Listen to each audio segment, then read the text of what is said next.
নমস্কার, আমি বিশু স্যার বলছি। আমার চ্যানেলে তোমাদের সকলকে স্বাগত। দেখো, আজ আমি ক্লাস 6-এর একটা অঙ্ক বোঝাচ্ছি। এটা লসাগু গসাগু চ্যাপ্টারের অঙ্ক। দুটি সংখ্যার যোগফল 384 এবং সংখ্যা দুটির গসাগু 48। সংখ্যা দুটি কি কি হতে পারে?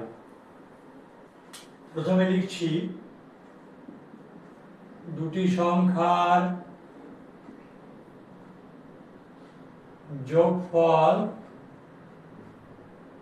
384, দুটি সংখ্যার গসাগু 48। গসাগু মানে কি? গরিষ্ঠ সাধারণ গুণনীয়ক, মানে সবচেয়ে বড় সাধারণ গুণনীয়ক। তার মানে যে সংখ্যাগুলো পাবে তাদের সবচেয়ে বড় সাধারণ গুণনীয়ক হবে 48। তার মানে 48-এর গুণিতকের মধ্যেই সংখ্যাগুলো বেরোবে। এবার প্রথমে যোগফলটাকে গসাগুটা দিয়ে ভাগ করছি। 4 8 32, 4 9 36। 9 দিয়ে যেতে পারে, কিন্তু দেখবে 9 দিয়ে বেশি হবে, 8 দিয়ে যাবে। 8 8 64, 8 32 আর 6 38। এবার এই যে ভাগফলটা পেলাম, এটাকে দুটি পরস্পর মৌলিক সংখ্যার যোগফল রূপে প্রকাশ করতে হবে।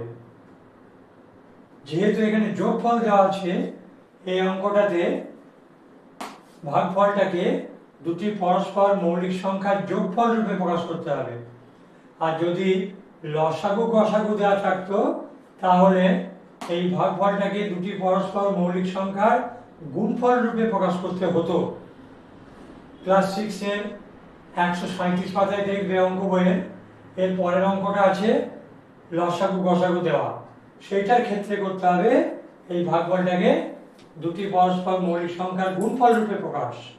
কিন্তু এই অঙ্কটাতে করতে হবে দুটি পরস্পর মৌলিক সংখ্যার যোগফল রূপে প্রকাশ। 8কে দুটি পরস্পর মৌলিক সংখ্যার যোগফল রূপে প্রকাশ করে, দেখো 8কে দুটি পরস্পর মৌলিক সংখ্যার যোগফল রূপে প্রকাশ করছি। 1 যুক্ত 7, 3 যুক্ত 5। পরস্পর মৌলিক সংখ্যা কাদের বলে? না, দুটি সংখ্যার গসাগু যদি 1 হয়, তাই 1 আর 7-এর গসাগু 1, 3 আর 5-এর গসাগু 1। কিন্তু 2 যুক্ত 6 করা যাবে না, ওইটার গসাগু 2 হবে। 4 যুক্ত 4ও করা যাবে না, তাহলে 2 জোড়া সংখ্যা পাবো। এবার গসাগুটা দিয়ে এই সংখ্যাগুলোকে গুণ করলে আমরা সংখ্যাগুলো পেয়ে যাব। এক জোড়া হবে 48 গুণিত 1 আর 48 গুণিত 7 সমান 48 আর 336। আর এক জোড়া হবে 48 গুণিত 3 আর 48 গুণিত 5, 144 আর 240। অতএব সংখ্যা দুটি 48 ও 336 অথবা